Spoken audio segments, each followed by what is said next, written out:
এভাবে একবার বাড়িতে বানিয়ে দেখতে পারেন, গরম ভাতের সাথে ভালোই লাগবে। নমস্কার বন্ধুরা, সিম্পল কিচেনে স্বাগত। এখানে আমি 300 গ্রাম বরবটি নিয়েছি। আমি ধুয়ে ছোট ছোট করে এভাবে কেটে নিয়েছি।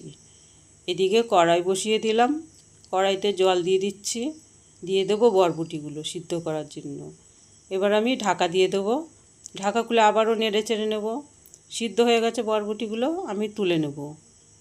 তুলে এদিকে একটা পেস্ট করব, দুবার পেস্ট করব, একবারে ধরবে না। বরবটি দিয়ে দিলাম, দিয়ে দিচ্ছি চিংড়ি মাছ, আদা, কাঁচা লঙ্কা, রসুন দিয়ে পেস্ট করব। আবারও লবণ আর হলুদ দিয়ে পেস্ট করে নেব। পেস্ট হয়ে গেছে। এদিকে কড়াই বসিয়ে দিলাম, কড়াইতে সর্ষে তেল দিয়ে দিলাম, দিয়ে দিচ্ছি কালো জিরে আর 1 চামচ চিনি দিয়ে একটু নেড়ে নেব। আবারও দিয়ে দিচ্ছি জিরের গুঁড়ো।